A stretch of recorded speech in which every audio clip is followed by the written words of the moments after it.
నందు ఆంధ్రప్రదేశ్ బీసీ సంక్షేమ సంఘం రాష్ట్ర అధ్యక్షుడు కేశన శంకర్రావు ఆధ్వర్యంలో ఆంధ్రప్రదేశ్ రాష్ట్రంలోని 26 జిల్లాల కార్యవర్గ సమావేశం నిర్వహించారు. ఈ సందర్భంగా నెల్లూరు జిల్లా అధ్యక్షుడు పలమాల శ్రీహరిరావు మాట్లాడుతూ ఆనాడు కూటమికి మద్దతు ఇవ్వాలని నిర్ణయం తీసుకోవడం సరైన నిర్ణయమని, ఈ రోజు ఆ ఘనత బీసీ సంఘాల్లోని ఆంధ్రప్రదేశ్ బీసీ సంక్షేమ సంఘానికి మాత్రమే చెందుతుందన్నారు.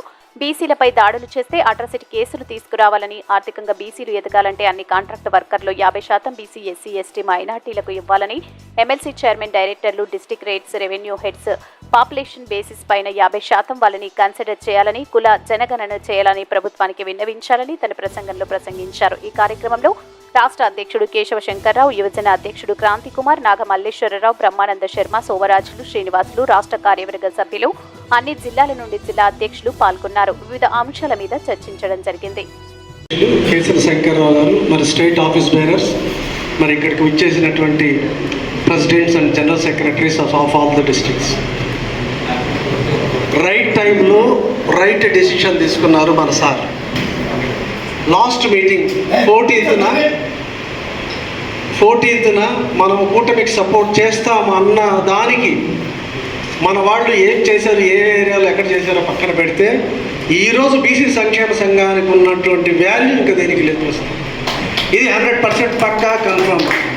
రీజన్ ఏంటంటే ఆల్మోస్ట్ అందరూ కూడా సార్ మీరు ఎమ్మెల్యే చెప్పండి, మినిస్టర్ చెప్పండి, అది చెప్పండి, ఇది చెప్పండి, మా ట్రాన్స్ఫర్స్ అది ఇదిని ఇప్పుడు అడగడం మొదలు పెడుతున్నారు.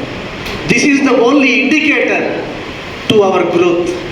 కాబట్టి మంచి టైంలో మంచి డెసిషన్ తీసుకున్న కేశవ శంకర్రావు అండ్ టీమ్కి hearty congratulations sir. It is a success, it is your personal success. Next number 2, రేపు యాక్చువల్గా బర్త్డే ఇక్కడ చెప్పాల్సిన అవసరం లేదు. It is our bound duty, మనం చెయ్యాలి అంతే. ఆ రోజు 15th ఎవ్రీ ఇయర్ మీరు తెలుసో లేదో కానీ మేమైతే కేక్ కట్ చేసి సింపుల్గా ఏదో ఒకటి చేస్తూ ఉన్నాము.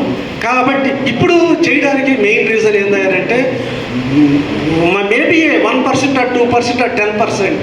ఈరోజు ఈ గవర్నమెంట్ రావడానికి we are also one of the pillars. కాబట్టి ఈ టైంలో మన ప్రెసిడెంట్ని మనం ఎన్లైట్ చేసుకోలేకపోతే మనం వేస్ట్, మనం చేసిందంతా వేస్ట్ అయిపోయింది. కాబట్టి మన ప్రెసిడెంట్ని మనం ఎన్లైట్ చేసుకోవాలి. గ్రోత్ అనేది అతన్ని చూసిన తర్వాత అరే పలానా బీసీ సంక్షేమ సంఘం ఉంది, వాళ్ళు ఏదో మనకి చేస్తారనేటువంటి ఇది బీసీలోకి వెళ్ళాలి, బీసీ పబ్లిక్లోకి వెళ్ళాలి. ఏ రోజైతే బీసీ పబ్లిక్లోకి వెళ్తుందో ఆ రోజు ఆటోమేటిక్గా మనకి గ్రోత్ ఉంటుంది. దానికి మనం చేయాల్సింది ఏంటి? లాస్ట్ 5 years గవర్నమెంట్ని మన వాళ్ళందరూ ఎండగట్టారు.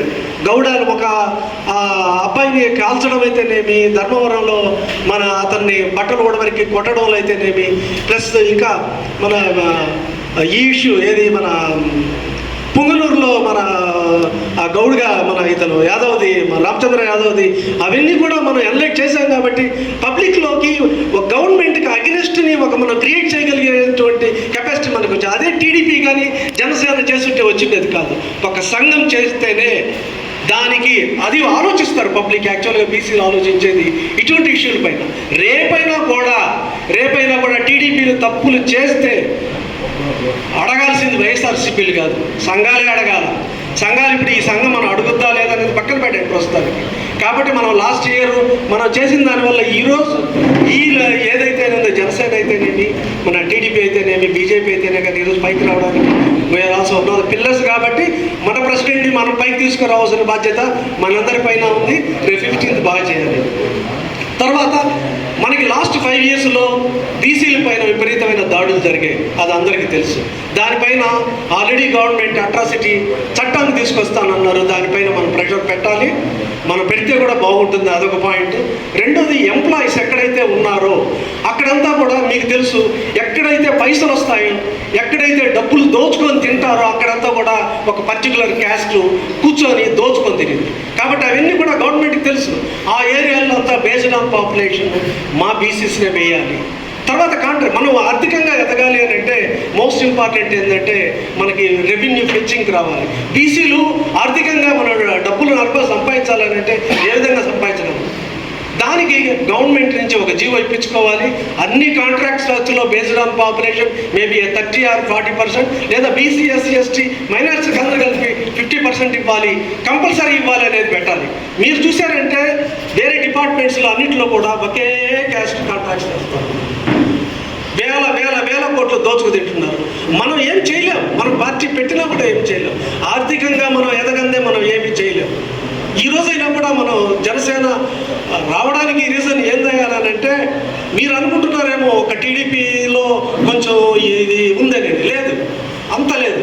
ఏ రోజైతే జనసేన వీడేదో చేస్తాడు, వీడు సిన్సియర్ ఆనెస్ట్ అనే వర్డ్ ఒకటి పబ్లిక్లోకి బాగా వెళ్ళిపోయింది. వాళ్ళు చేసినట్టుగా వేరే వాళ్ళు చేయలేదు, ఆ క్యాస్ట్ వాళ్ళు చేసినట్టు. But that is not the only reason. ఆ ఒక్క క్యాస్ట్ ఎల్లబడి గెలిచిండేది కాదు. వాళ్ళు అన్ని కలుపుకున్నారు కాబట్టే వాడు 21 గెలిచాడు. కాబట్టి ఇటువంటివన్నీ కూడా మనం ఆలోచించాల్సిన ఆవశ్యకత ఎంతైనా ఉంది. మళ్ళీ రేపు మన ఎంప్లాయీస్కి సంబంధించినవి ఇష్యూస్ కానీ, ఎమ్మెల్సీలు కానీ, మళ్ళీ వచ్చి చైర్మన్స్ కానీ, డైరెక్టర్స్ కానీ, ఇంపార్టెంట్ పోస్టులో డిస్ట్రిక్ట్స్ హెడ్స్ కానీ, ఇవన్నీ కూడా బీసీలకి ప్రయారిటీ ఇవ్వాలని మన ప్రెసిడెంట్ గారిని, సీఎం గారికి రిప్రజెంటేషన్ ఇవ్వాలని తెలియజేస్తూ నాకు ఈ అవకాశం ఇచ్చిన మీ అందరికీ ధన్యవాదాలు. Thank you.